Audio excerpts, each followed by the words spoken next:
You shouldn't blame yourself, you know. You were only a kid. Yeah, but it played a pretty big role in my life. When I was in 7th grade, I fell into bad company, but not in the way you would think. My friend had none of the traditional markers that responsible adults would connect with bad company. No apparent addictions, bad habits, an interest in heavy metal, or a desire to rebel against authority. So polite and well behaved that she won character awards. Nothing looked wrong with this friend, and for many years I struggled to figure out exactly what made our friendship so toxic. But thanks to this book, Odd Girl Out by Rachel Simmons, I finally cracked the code. Dum de dum dum dum! Introducing relational aggression. It's when people use your need for community and belonging to hurt you. It could include spreading lies and rumors about you, deliberately planning something and excluding you, the silent treatment, and my favorite, gaslighting. Hey, are you mad at me or something? What? You haven't talked to me in like 3 days and I was wondering if something is wrong, because if I did something, I do need to know about it. I wasn't avoiding you.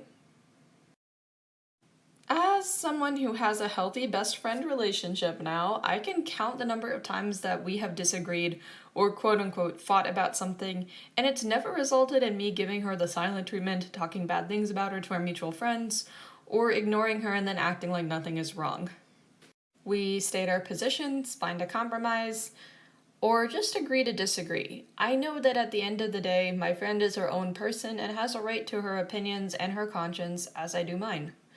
I can assure you that drama and healthy conflict resolution have nothing to do with each other. Toxic friends who are being relationally violent will often leave you confused, questioning, and longing for answers that never come.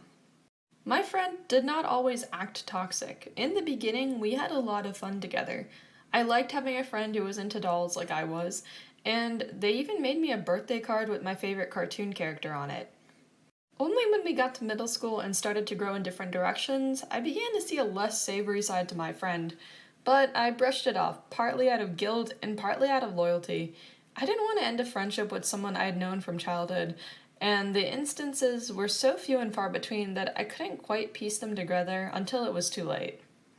One red flag was when I was at a sleepover and we were reading our journals to each other, and I stopped because there was something secret in it that I did not feel comfortable sharing.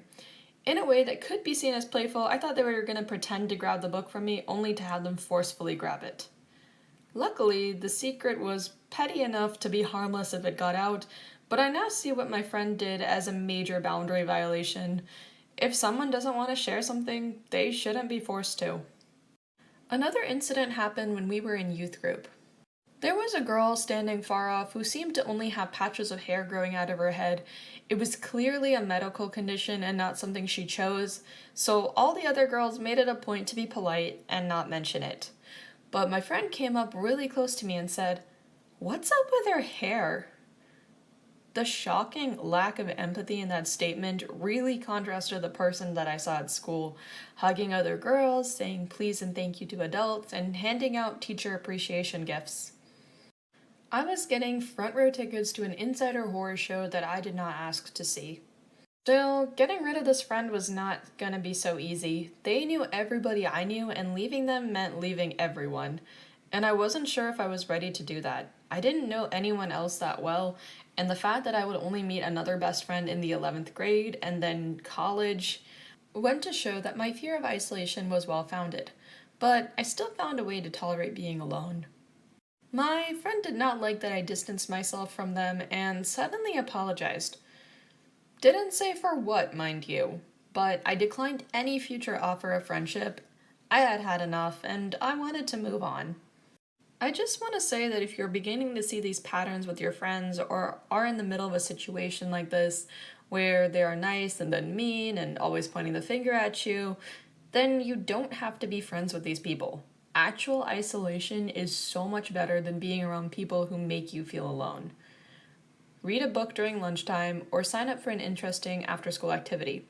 If the relationship violence has led to reputation destruction, consider transferring to another school or finding different activities to be a part of.